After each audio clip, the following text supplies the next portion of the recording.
चलिए अब आगे बढ़ते हैं और बात करते हैं यूपी की। यूपी में लव जिहाद कानून का विरोध और तेज होता जा रहा है। इस कानून के खिलाफ 104 रिटायर्ड आईएएस अधिकारियों ने सीएम योगी आदित्यनाथ को चिट्ठी लिखी।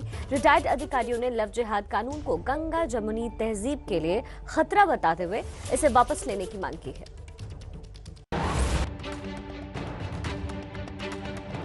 आपके टेलीविजन स्क्रीन पर एक चिट्ठी है और चिट्ठी से यूपी में एक बार फिर लव जिहाद का जिन्न जाग गया है। इसकी पूरी कहानी आपको आगे बताएंगे, लेकिन उससे पहले देखिए कि आखिरकार चिट्ठी में लिखा क्या है। यूपी को कभी गंगा जमुनी तहजीब के लिए जाना जाता था। वो अब घृणा, विभाजन और कट्टरता की राजनीति का केंद्र बन गया है और शासन की संस्थाएं अब सांप्रदायिक जहर में डूबी हुई हैं। ये काफी दर्दनाक है। चिट्ठी उत्तर प्रदेश के मुख्यमंत्री योगी आदित्यनाथ को लिखी गई है और इस चिट्ठी को लिखने वाले हैं 104 रिटायर्ड ब्यूरोक्रेट्स। लव जिहाद कानून का विरोध करने वाले इन अधिकारियों ने इस चिट्ठी में अपने नाम का भी जिक्र किया है। इसमें प्रमुख तौर पर पूर्व राष्ट्रीय सुरक्षा सलाहकार शिवशंकर मेनन, पूर्व विदेश सचिव निरुपमा राव, प्रधानमंत्री के पूर्व सलाहकार टीके नायर, के सुजाता राव और एएस दौलत शामिल हैं। अधिकारियों ने लव जिहाद कानून को अवैध बताते हुए इस कानून के तहत गिरफ्तार आरोपियों के लिए मुआवजे की मांग भी की है। अधिकारियों की इस चिट्ठी पर यूपी के डिप्टी सीएम केशव प्रसाद मौर्य ने अपनी तीखी प्रतिक्रिया दी और कहा कि इस तरह की बयानबाजी करना फैशन बन गया है। लोग सुर्खियों में आने के लिए ऐसे हथकंडे अपनाते हैं। देखिए, यह एक इस देश के अंदर फैशन बन गया है। कभी भी इस देश के, इस प्रदेश के, इस देश से और प्रदेश के नागरिकों के हित में कोई अच्छा काम होता है तो इस प्रकार के फैशन होते हैं। जैसे अब कांग्रेस ने 2 करोड़ फर्जी हस्ताक्षरों का ज्ञापन जाके राष्ट्रपति जी को सौंप दिया। केशव प्रसाद मौर्य इतने पर ही नहीं रुके, बल्कि इस चिट्ठी पर टुकड़े टुकड़े गैंग और अवार्ड वापसी गैंग को भी निशाने पर लिया। साथ ही ये भी कहा कि रिटायर्ड नौकरशाह सरकार को बदनाम करने के लिए ऐसी चिट्ठी लिख रहे हैं।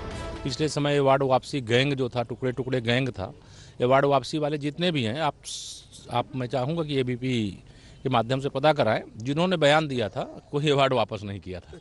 ठीक है, केवल बयान दे दिए जिससे सरकार बदनाम हो कि हाँ इस देश में ये हो रहा है। तो इस तरह के जो लोग हैं उनसे मैं कहूँगा कि उनकी सेवा अगर समाप्त हो गई है तो सेवा समाप्त होने के बाद सलाह न दें। जो वर्तमान में हो सलाह देने के लिए सक्षम है। जब वो लोग वहाँ नौकरी कर रहे थे तब तो कानून का राज नहीं था जो वहाँ यूपी में बड़ी मुश्किल से तो योगी जी कानून का राज स्थापित किया है। तो अप्रिशिएशन लेटर लिखना चाहिए कि आलोचनात्मक लेटर लिखना चाहिए। कई लोगों को आदत हो जाती है चिट्ठी पत्री लिखने की। ये प्रेम पत्र घर में रखिए। योगी जी ने बहुत अच्छे से वहाँ काम किया है और कर रहे हैं। इसी बीच एआईएमआईएम चीफ असदुद्दीन ओवैसी ने एक बार फिर लव जिहाद के बहाने योगी सरकार पर हमला बोला। सुप्रीम कोर्ट ने साफ तौर पर कह दिया है कि आपकी पर्सनल लाइफ में सरकार का कोई इंटरफेरेंस नहीं हो सकता है। आप होते कौन है कि मैं किससे शादी करूं ना करूं? आप होते कौन है ये कानून बनाने वाले? आपको बता दें कि यूपी में लव जिहाद कानून को 1 महीने पूरे हो चुके हैं। 28 नवंबर 2020 से यूपी में कानून लागू है। इस कानून के तहत अब तक 14 केस दर्ज हुए हैं। इसमें 51 लोगों की गिरफ्तारी हुई है। इसमें से 49 लोग जेल में हैं। लेकिन लव जिहाद कानून के खिलाफ उठने वाली आवाजों को देखकर तो यही लग रहा है कि इस कानून पर योगी सरकार की राह आसान नहीं रहने वाली है।